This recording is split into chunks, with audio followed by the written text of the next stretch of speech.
All systems go. Clear for liftoff.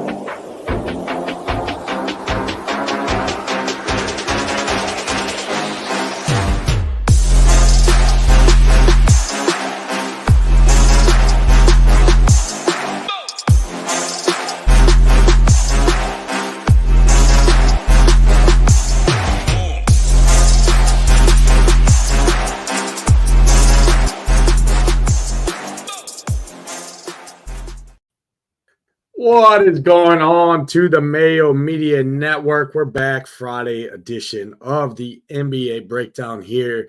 8 games on the docket tonight on DraftKings. Happy Friday, midst of March Madness. I know Ham was talking, throwing a little jabs right at Marquette, right? Marquette's getting run down. Kentucky got run down yesterday. A lot of upsets, obviously BYU. It's just March. That's just what happens. But how much, man? Happy Friday. What's going on, brother? Yeah, no, happy Friday. Good tournament so far. Got a good slate tonight, 8-game slate in the association this evening, so it should be good. And yeah, looking forward to breaking it down with you and all the people in chat. Yeah, looking forward to break it down. If you guys are new, right, hit that like button, hit that subscribe button. Helps us out a ton. Use that promo code MAYO15 if you are not a member, or promo code MAYO, gets you 10% off any membership plan you do choose for life there over at SHIPITNation.com. MLB starting up next week. Got you covered for that. Got you covered for each and every sport going on right now with premium content, projections, tools, and the best community in the industry. All in rate, under $3 a day when you do it out by the month. So no better time to join than now. MLB right around the corner. We got you covered there. How much? I'll kick it to you. Broad slate overview. Obviously, we got 8 games on the docket. Some pretty big totals, right? OKC up over 230. Indy Golden State up over 240. Got a couple 220 totals in there too, mixed in. And then obviously a couple low totals there. But any broad slate overview for you off the top here for the people? Yeah, no, I think the slate's going to be an interesting slate, right? You got some big names that are out, that have been out and remain out. Embiid, Donovan Mitchell, Brandon Ingram is going to miss a few games. Memphis is not playing anybody, I feel like. They got a lot of people missing. Detroit has a lot of people missing. Toronto has a lot of people missing. We're in the dog days of this NBA season, but there's going to be some value there and I think there's going to be value there where you can jam in 2, possibly 3 studs to get there. So looking forward to talking about that and seeing where we can get some value. Yeah, no, absolutely. A lot of this value seems to be coming from the Toronto side, which is the first game we're going to talk about here. In terms of this game, obviously massive total in this one, right? 232 total, but also a big spread, right? OKC 15-point spread, 15-point favorites here, even on the road. In terms of injury news in this one, OKC Toronto, RJ Barrett remains out, right? Carton remains out for Toronto, which isn't big news. Jonte Porter does return, which is an interesting talking point, right? 4-1, expected to start at center here. Expect him to get heavy ownership at his price point here. Emmanuel quickly is out, and then Gary Trent's also questionable in this game. So if Gary Trent were also to miss in this one, I mean, I don't see questionable tag on him right now in the solver, but looking at Basketball Monster, he is questionable here. Talk about this one because obviously a big total, big spread. Got Chet Holmgren at 7,400, looking like a pretty good value. Got obviously Jonte Porter here at 4-1. Expected to get a not start, but expected to get a lot of run here in terms of his minutes. And then obviously Jordan Nwora is another nice value play too. Talk about this one. Yeah, game should be an interesting matchup for sure. Let's talk a little bit about the OKC side. My favorite Thunder Thunder piece based off price is going to be Chet Holmgren, $7,400. Center position going up against this Raptors team that has been bad all season, protecting the rim, bottom 10 in the NBA. On top of the fact that their main center is going to miss again. No Scotty Barnes down there as well. So I really think Chet can get going in this matchup. He would be my favorite Thunder piece. I mean, SGA is always in play. Going back to Canada. I don't know if he's from Toronto or somewhere in Canada, but he's a great play every single night. And I think he's got much more reason to play good tonight as well at 10-5. I don't hate that price on him. No really value, in my opinion, on the OKC side. It's going to be Chet, it's going to be SGA, potentially Jalen Williams for me. And then let's talk a little bit about these Toronto pieces that you alluded to, I have interest in Nwora at 4,200, power forward eligible. I also have interest in Kelly Olynyk, power forward and center eligible. But my favorite piece is going to be Grady Dick. He's shooting guard and small forward eligibility, $4,800. I like this price tag. I like the dual eligibility. I like the fact that he's going to play 30-plus minutes. It's really been him and Abaje that have been getting 30-plus minutes the last couple games. Young player. I think he can do a lot of different things. It's going to be Dick for me. It's going to be Abaje as well to pair with, a Chet Holmgren and or an SGA. Yeah, no, excellent breakdown here. I'm a little bit under on Olynyk here. I don't really like the spot a ton for Olynyk. I mean, centers have had pretty good games against OKC here, but I mean, Olynyk, man, going to be chalky, 6,600. I just don't like it, to be honest. I'm going to be under on him. I think I like Gary Trent a little bit more. Catch and shoot guys do pretty good against this OKC team. Gary Trent, 6,200. Should be able to get his, right? He's been playing pretty good basketball right now. Seems to be pretty low owned.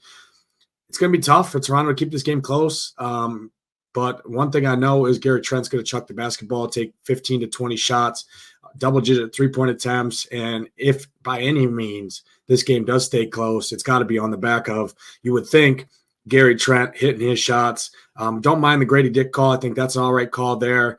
And then one of my favorite plays on the slate is Chet Holmgren here. I mean, this guy should absolutely murder this Toronto team in the inside, right? I think Chet, way too underpriced here, 7,400. I mean, coming off a massive game against Utah, now gets another pretty cake matchup here, 7,400, and I'm seeing pretty low ownership. I mean, his ownership at least held in check, likely due to the spread in this game. But, I mean, I think this is a smash spot for Chet Holmgren. Love him. And then I think Nwora is also a fine value play. But, man, I want to – if I'm playing these Toronto pieces, I think I want to play the guys that are pretty safe. In terms of a blowout, and if this game does go to what the spread indicates, right? What Vegas indicates here, 15-point spread in this one. I still think Gary Trent's fine as a starter there, as one of the main pieces. But outside of that, I mean, I really don't want to mess with any of these guys. I don't think I'm going to get to a Jonte Porter, but again, he's fine, I think, as a pivot off of Kelly Olynyk there for cheaper. So overall, my top play in this game, one of my favorite plays on the entire slate, Chet Holmgren in this one. Let's jump to the next game here, Boston and Detroit. In terms of this one, another big spread here, 223 total. Boston, again, 13-point favorites on the road. Another road favorite here heading into Detroit. Injury news in this one, Drew Holiday remains out for Boston. Porzingis, Horford, and Tatum are all questionable, along with Jaylen Brown. At least that's what I'm seeing on Basketball Monster here. In terms of out on the Detroit side, Fontecchio is out. Derek White's back for Boston as well. Outside of that, really not a ton of injury news in this one outside of that. I mean, pretty gross game here. It's hard to see Detroit keeping this game close, but if they do, maybe it's on the back of Cade Cunningham here. Not the greatest matchup, but Cade always has a ceiling. Talk about this one in terms of DFS, Boston, Detroit. Yeah, this one's gross, as you alluded to. I don't see how Detroit's going to keep it close. You know, they've got Fontecchio out, they got Isaiah Stewart out there, and they're not a very good basketball team to begin with. 8-2 for Cade Cunningham's an easy pass for me, just based on the matchup that we have. I know there's no Jrue Holiday tonight for the Celtics, but I still think they can limit him. My favorite Piston, if I was going to go there, would be Jaden Ivey, point guard, shooting guard eligible, $6,600. I mean, that's still a decent little price tag you got there. But he's coming off a 36-point performance, DraftKings points performance his last time out against this Boston team. Shot it 19 times. Can get some peripherals as well, rebounds, assists, blocks. So I don't mind Jaden Ivey. Would probably be the one and only Piston that I would play. And then for me on the other side, it's going to be Jason Tatum. $9,900. He is expensive tonight, but as long as this game stays close, he's gonna put up 50, 60 DraftKings points. I think is his floor, plus a great ceiling as well. So I don't mind Tatum. And then it's tough to pick those other Celtics. Interested to hear your take on that, but it's going to be Tatum for me, and then Ivy on the other side. Yeah, I don't want to mess with any of these Pistons. Just as a brutal matchup for these Pistons, spread everything. Pretty much everyone on the Celtics has a good matchup here. The starting five is going to have a really good matchup here against this Detroit team here. But again, I mean, from a DFS perspective, I just don't have a ton of interest. Obviously, unless some of these guys sit. I'm not seeing any questionable tags right now on the solver. I'm not sure if solver hasn't been updated or what. But on Basketball Monster, I am seeing a couple of these guys questionable. If one of these guys sit, it makes it a little different to play some of these guys against Detroit. But with them all fully healthy, with the spread, with the other games on the slate, I don't love a lot in this game. To be honest, you can't play every game. I get it. It's still 223 total. Majority of that, obviously, on the Boston side. But it's hard for me. I mean, I think Jaylen Brown would be fine. Jason Tatum has a really good matchup. He's likely going to go match up against Tosan, however you pronounce his last name. And I mean, that should be a pretty brutal matchup here for Tosan to guard Tatum there. But outside of that, I mean, just not a ton of interest in this one. Jaylen Brown, probably my favorite play in this game. And then if any of these guys sit, obviously a lot of these guys become much better plays.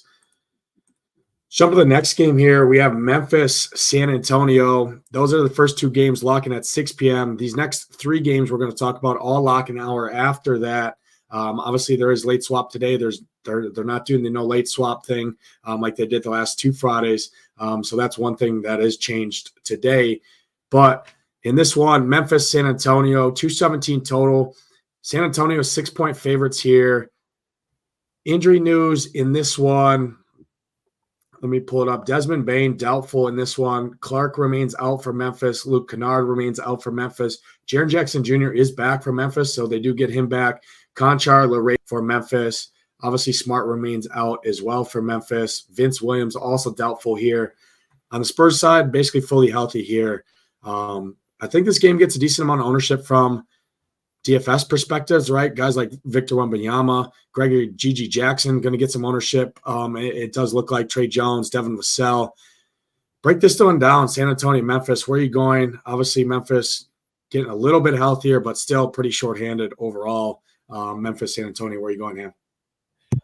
Yeah, I think it really is going to depend on what they end up doing with those guys that you alluded to that are questionable. Let's just talk about if they're in. Scottie Pippen Jr., who's been out for quite a while, he's listed as questionable. Don't mind him at the point guard position. Eligibility, $5,200. The Spurs team really struggles against point guards. So don't mind Scottie Pippen. If Scottie Pippen were to miss, Jarreau for Memphis, the former Houston Cougar, I don't mind him at 3,800. Should see some more run. He got 20 minutes the other night against the Warriors, so I don't mind that. And then John Conchar as well, $4,600, 33 minutes the other night. They just don't have anybody, Nades, and Conchar's going to be out there. He was getting a lot of cardio in, which obviously we don't like to see. I do think he can do a little bit more than he was doing the other night. I was watching that game as it was on TV. So give me some Conchar. And then probably my favorite play of the whole slate is going to be Victor Wembanyama. 10-6 against this Memphis team who cannot guard the rim. And we obviously have seen what Wemby did or has done all season long. He's not on a minutes restriction. Should be a somewhat competitive game just based off the spread. So give me some Victor Wembanyama. I think he goes off tonight at 10-6. He's my favorite spend up on this slate against this beat up Memphis team, and Jaren Jackson and Santee won't be able to guard him tonight. Yeah, no, excellent breakdown there. I like Devin Vassell a little bit at 7-3. I think this is a pretty good matchup for him if you can't get all the way up to Wemby. I do love Wemby here. Obviously, a great play here, but I also really like Chet Holmgren, obviously, for basically $3,000 cheaper, at the same $3,200 cheaper to be exact, at the same position. But Wemby, obviously, great stud, great spend up here, gets a good matchup. The Conchar thing, I'm off Conchar. I mean, I'll let you have Conchar. Give me LaRavia for $100 more at the same position, small forward. LaRavia is going to play his 30-plus minutes here. He's going to chuck the basketball. I mean, I like LaRavia quite a bit here. I mean, you're going to get 10-plus shot attempts from him. You're going to get 5-plus three-point attempts from him. He's 4,700. Matchups above average here. We got him projected for 28 minutes right now. I think that's a little light. I think he plays more than that. And at 4-7, I'm easy going to LaRavia over Conchar here. Just prefer LaRavia in this spot. I see people talking about Conchar's birthday.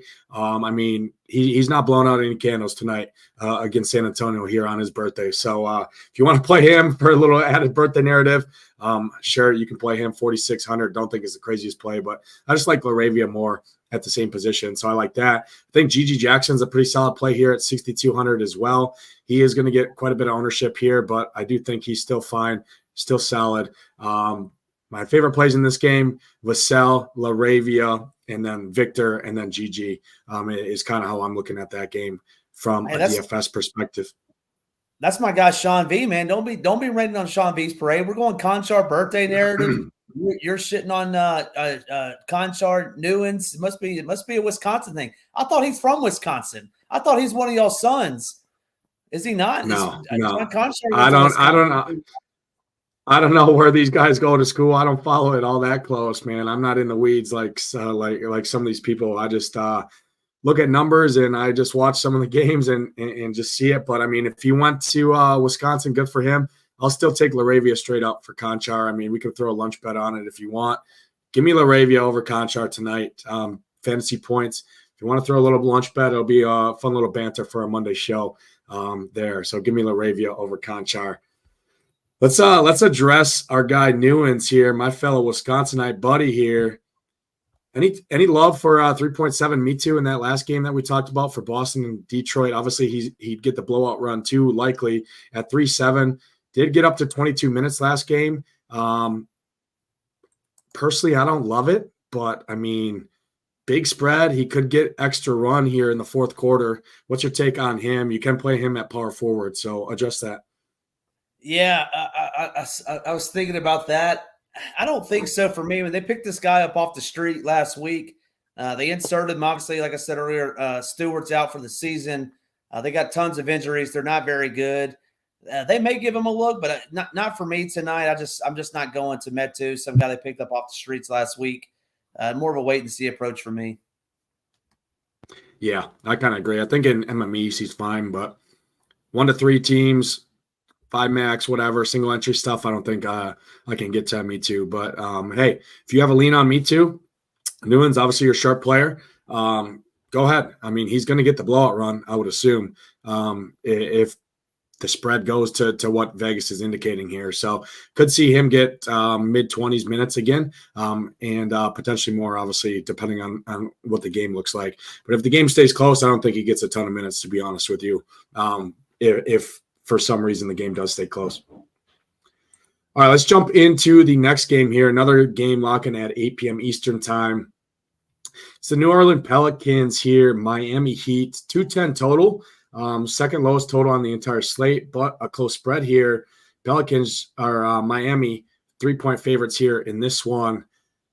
From an injury standpoint, looking at the injury news here in this one, Bam is back. Tyler Hero remains out. Kevin Love remains out for Miami. Jovic's back. Bam is back for Miami. Caleb Martin's also probable, likely to play as well. Duncan Robinson remains out on Miami. And then fully healthy on the New Orleans side here. Zion's playing out of his mind right now. I'm seeing Trey Murphy get a little ownership right now at that combo guard, shooting guard, small forward position. From a DFS perspective, I don't love a ton in this game, but maybe you see something I'm not looking at here. Where are you going? New Orleans, Miami. Yeah, the one thing that I would say is Brandon Ingram is out for the Pelicans. That's a late addition because he got injured last night. I think he's going to miss 2 weeks, so he will be out. Which that's why we're seeing all that Trey Murphy ownership skyrocket. But for me, it's going to be Zion. I think Zion picks up the slack that Ingram leaves behind. Only played 29 minutes last night.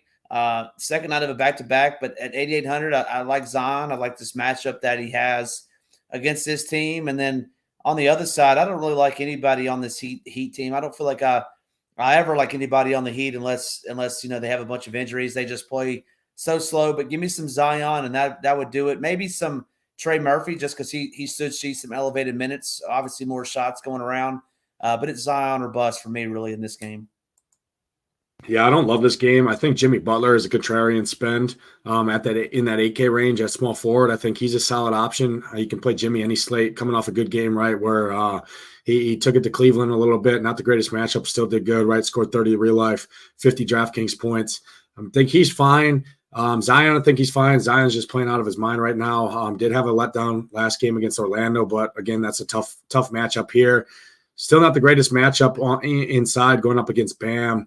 In the interior. So I think I'd prefer Trey Murphy or CJ McCollum, to be honest, here at their price points in this matchup. If I'm playing any of these Pelicans, Trey Murphy, my favorite play by far in this game, but he's also everyone's favorite play from this game. I think you can just fade this game in general, to be honest. But you can play some of these guys in your MME sets. Trey Murphy, definitely my favorite play from this game. Just his usage increases with no Brandon Ingram in there. Going to definitely be in that starting lineup there. And at 6K, I think his minutes are pretty secure as well. Jump into the last game at 7 p.m. here. It's Cleveland and it's Minnesota. In terms of a total in this one, 207, lowest total on the slate. Minnesota 7-point favorites here.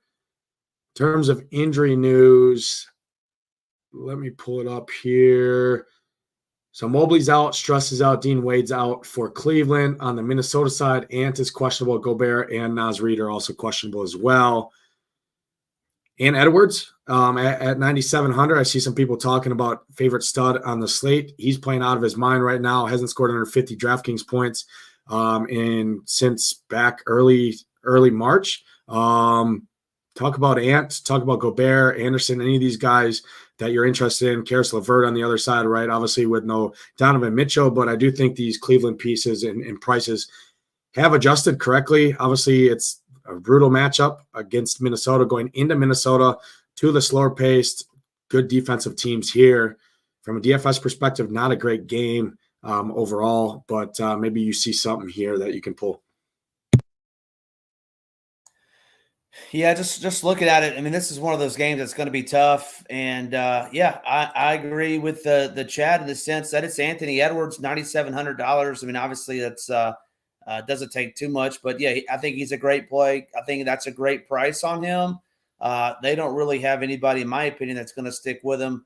The problem would be if this game, blows out, then he won't get that fourth quarter run. I mean, we're missing a ton of pieces, a ton of offense from this Cavaliers team. All those prices are just so elevated. I mean, 7-4 for Karis, no thank you. 8-4 for Jared Allen, no thank you. So it's outside of Ant in this game, it's going to be tough to get to any of these guys just based off of those elevated price tags that we're seeing. I mean, if you wanted to get crazy, Marcus Morris Sr. seeing 20 minutes, that's a 150 type thing. That's not a 3-team type play or anything like that, but that's more of a 150 set. But I don't see much in this game outside of Ant.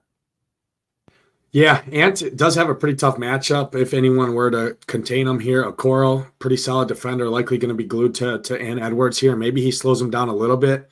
And at 9.7, you do need a ceiling out of him here on a big slate like this.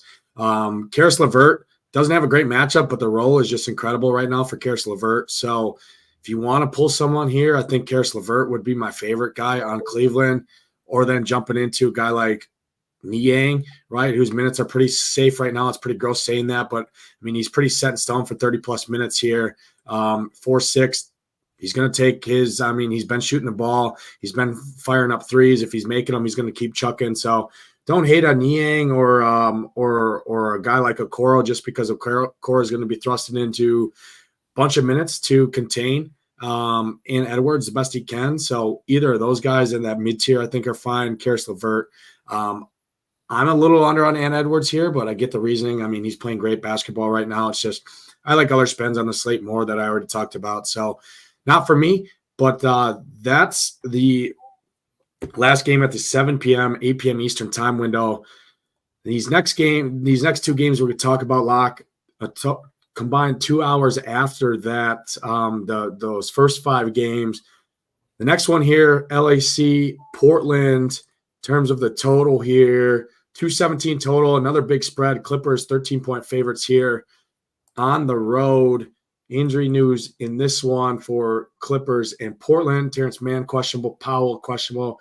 Jeremy Grant, doubtful here in this one. Anthony Simons is probable here. Decent amount of ownership. Looks like going to our guy Scoot Henderson at 5-4 here. And the Clippers, Paul George, James Harden. Talk about this one. I don't love this game a ton here. Big spread. Talk about Scoot Henderson because I do expect him to get quite a bit of ownership. He's been playing decent as of late. He's going to play his 30-plus minutes, and he's just 5-4 here. So touch on Scoot Henderson for sure. Yeah, Scoot would be the play, like you alluded to. I mean, you have Simons, who's probable, and then Grant, who is, I think you said, doubtful, and that would be the reason to play Scoot. So it's going to kind of depend on what those two do. This is a rematch of the game 2 nights ago where Scoot played 35 minutes. So definitely at 5-4, he's going to be popular, and for good reason. This may be some of that good chalk that we sometimes talk about, assuming that a couple of those pieces are out. So I would stay glued to that to see what you're going to do. And then I talk about it all the time on this show. To me, it's on the other side with the Clippers. It's just so tough to pick which one of the big three are going to have that, that blowout game. For me tonight, if I'm picking a Clipper, it's going to be the point guard position, $8,500, James Harden. But even then, I like other studs, like you just alluded to a minute ago, there's other studs, in my opinion, that I want to pay $8,500 plus for. So it's tough to fit in these Clippers guys, and there's no real value popping off the page tonight on the Clippers. So it's Scoot. I think the Banton experience is over for me, just based off the fact that his price is so elevated and his minutes are going down. With the return of Scoot. So it's going to be Scoot in this game for me, and that's about it. Yeah, I agree with you. Just Scoot for me. Maybe a Zubac, but I just don't love it for Zubac. I just don't think he's going to need the minutes. I don't think they're going to need to run him out there, but maybe against Ayton, right? They run Zubac out there. So I don't hate Zoo at 5-4 as a contrarian play. Obviously just crushed his Portland team last matchup 2 nights ago, scored almost 40. And if he gets almost 40 again at 5-4, I think he's definitely a good play for GPPs here. So don't hate Zubac. Scoot Henderson, by far my favorite play. Outside of that, pretty much a fade game for me. Jumping in the second game at the 10 p.m. Eastern time window, one of 2 games, right? We just talked about the Clips and the Trailblazers. In terms of this one, Indy and Golden State, I believe this is the highest total on the entire slate at 241. Just a 4-point spread here. Golden State favored by 4 at home. Very, very good game, I think, from a DFS perspective. In terms of injury news in this one, Draymond Green is probable for Golden State. Outside of that, really no important injury news. So 2 pretty fully healthy squads here in terms of this one. Jalen Smith kind of popping off the page in terms of value right now and ownership. You got Curry at sub 9K, which is crazy to see. You got TJD at 5K, right? That's the center position for Golden State. Big spread, but pretty much fully healthy squads here. Or not a big spread, but a big total, 241. Where are you going? Golden State. Yeah, I think you're going to need some pieces in this game, just like you said. I mean, it's the highest total points total of the evening, and for me, it's going to start with Aaron Nesmith based on price, $5,100. I like his dual eligibility at shooting guard and small forward. Warriors struggle against combo guards and forwards this season, so don't mind him at, like I said, at $5,100.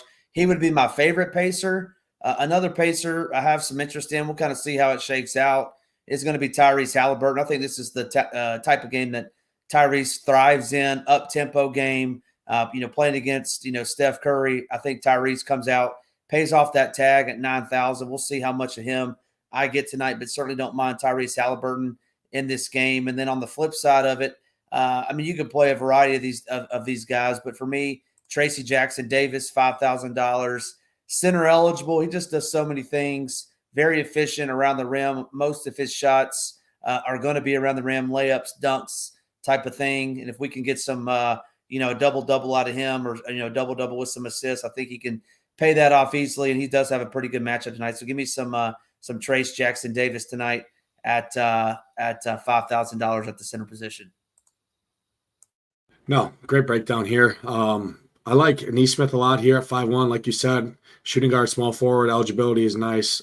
Think he bounces back here. Price is nice. Matchup is decent for him. His minutes are going to be there. We have him projected for 35 minutes right now at 5'1". In this total, in this game, I think that's solid. I also really like Siakam here. Small forward, power forward position, 7,800. I think this is a good spot for him. Pretty low ownership here. I think this is a pretty big Siakam game here. So I like him. I agree. Trace Jackson Davis, I think, is a good play here as well. Jalen Smith, the chalkiest one. But again, I mean, I think he's been playing well. Limited minutes. You really need him to be productive, but he's just 3-7. And I mean, he scored 25, 23, 23, 25. I mean, even in his 19 to 20 minutes, 3-7, I don't think he's the craziest value play here. It is a big total. So I don't hate that, but it is kind of a fringy value play just due to the nature. His minutes are pretty much capped at about 20. But do you think this is a very good game? I mean, can I interest you in a little Klay Thompson here? How much? I know you hate Klay Thompson, but man, he's playing pretty good right now. It's not the worst matchup for him. I mean, he's going to get his right around 30 minutes. I don't think he's crazy at 5'8" here. I just don't think I can do it. I just don't think he does enough of the other things. I mean, every time you look up, you're right. I mean, he's shooting it. I mean, literally every time he touches it, averaging right around 15 shots a game. I mean, good price tag. I don't know, Nate. You might talk me into it. $5,800. We'll see what it comes down to. I mean, I would take Nesmith over him, same position and $700 cheaper, but doing 150, don't think it's the worst call.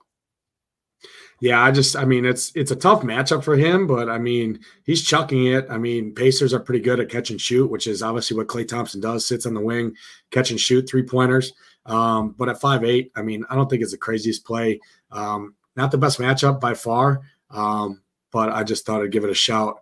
Curry, going to get an hard defense, so really don't love it from the Golden State side. I think my main interest here is definitely on the Pacers. Siakam, Nesmith, my two favorite plays in this game for sure. Let's jump into the last game of the slate here. We have Philly. We have the Lakers. 30 minutes after those last two games lock. In terms of this one, in a total perspective, 225 total here. Lakers 7-point favorites at home. Injury news. Anthony Davis is probable. LeBron James is questionable. Prince remains out for the Lakers. Reddish is back for the Lakers. Vanderbilt and Vincent also out for the Lakers. On the Philly side, Tobias Harris is questionable. Melton, it remains out here for Philly. Got an AD popping off the page here for me. I like AD quite a bit here in this spot as a late night hammer. He's crushing right now as well. Coming off a nice game against Atlanta. Obviously, a great matchup for center bigs against Atlanta. Do you have interest in AD here, late night hammer in this one? Any LeBron for you, Tyrese Maxey? Where are you going in this one? Yeah, it's gonna be a good game, like you said, late night hammer. Of course, you got to have a little bit of interest in AD and LeBron. I mean, it's going to come down if Wemby versus AD for me. One's 10-6, one's 10-3. Same position.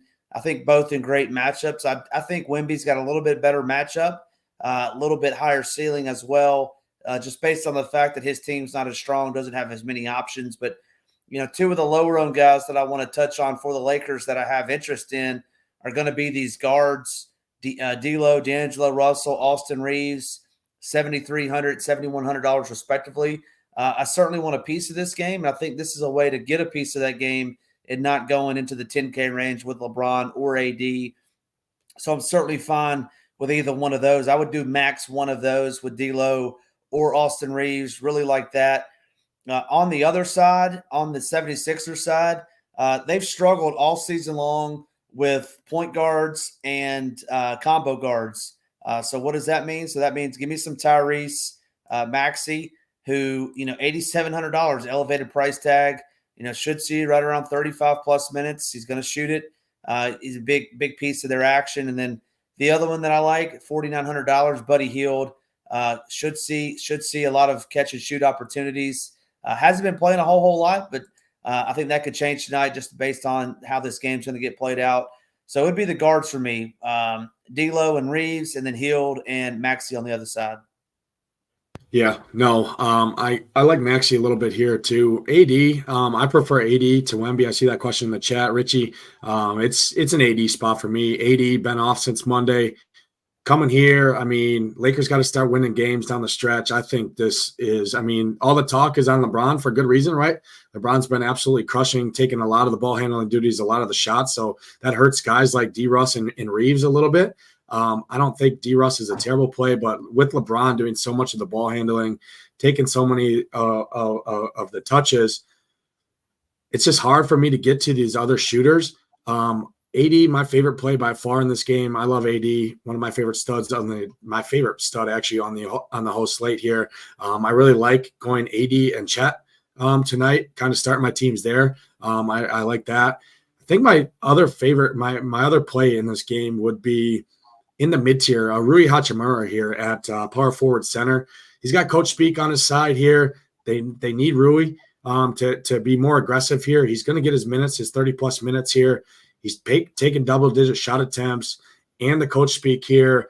They want him to be more aggressive. This could be a good spot for Rui Hachimura here to be a little aggressive, and he should be unowned as a differentiation piece in your lineup. So I don't hate him, but by far my two favorite plays, AD in this game and Tyrese Maxey on the other side. That's all 8 games. We broke it down pretty good. Any final thoughts for the people? Any questions you want to address in the chat here? Yeah, the any Oubre love? I didn't mention Oubre, and I don't think you did either. So no Oubre love for me. I don't know if you want to touch on that or if you already did. Shaking your head, no. And then we talked about the Memphis guys earlier. Pippen, if he plays, I think is a viable option based on that price. Also like Jarreau, just depending on who plays. And I hope Newens isn't listening anymore because I do have some Conchar love as well. Just depending on who's in, who's out. So that would be it for me. But good luck in your contest tonight. Winding down this NBA season. Really enjoyed everybody tuning in. Appreciate you, Nades, and thanks to the SHIPIT Nation family out there. We appreciate you. So I do want to just go back to the Portland game because we just got news. DeAndre Ayton just got ruled as a midday downgrade. So you want to hit on that. In terms of usage, Banton obviously gets a lot of usage. Scoot gets some usage there. Kamara is going to get some usage boost there at the small forward position. Wainwright a little bit as well. Talk about that Ayton news. Yeah, if Ayton were to miss, that elevates Jabari Walker. Obviously. I'm sorry. Yeah, I mean Duop Reith obviously as well. We'd have to pay attention to who would start there. Yeah, I feel to your point exactly. We'd want to see who starts. I think it would be Jabari. But if Duop Reith started, he had a couple good games, 2 or 3 weeks ago. So either one of those guys, that would open up some great value. I think the one issue you'd run into there is that we may not get that news until the slate has well into the slate, right? I think we got 4 or 5 games before that game starts. So that's a 10 p.m. Eastern game start time. So we may not know. But I don't mind Jabari. I would prefer Jabari over Reith, just on the record as saying that he is $800 more should Ayton miss. Yeah, I think my favorite play would actually be Tumani Kamara, to be honest, at the small forward, power forward position. 3,900, his minutes would solidify a little bit. Matchup still isn't great. I'm approaching like Ayton does miss this game, midday downgrade, especially this late in the day. Usually doesn't bode too well here, so maybe Ayton didn't want to go up and bang down low with Zubac here and the Kawhi Leonards of the world. So Ayton's probably like saying, hey, Friday night, I'm going to just kick back. I'll throw my feet up on the bench and, just get on with my night. So I doubt Ayton plays here. So we're definitely going to get some value from the Portland side, but it is still a pretty tough matchup. It is kind of how I would look at it. But I think it definitely helps Kamara a little bit there, Scoot a little bit as well, which we already liked Scoot in that game. So overall, pretty good spot there. That's all 8 games. Again, I see our guy Try in the chat here talking about 3 core plays. Man, if you want the core plays, we do throw up a core every single night over on SHIPITNation.com. You can use promo code MAYO. Get you 10% off any package you choose for life. If you get it now for a month, it'll cover you through the Masters. Obviously, it'll cover you for the next month of NBA. Cover you for basically the first month of the MLB season as well. Got NHL, MMA, NASCAR as well with the addition of DGen's crew coming over. So use that promo code MAYO, get you 10% off. But appreciate everyone watching. Hit that like button. Hit that subscribe button on the way out. Good luck tonight in your contest. Hope to see those Ship It Nation logos at the top. For Hamwich, I'm Nadesify. Let's ship it.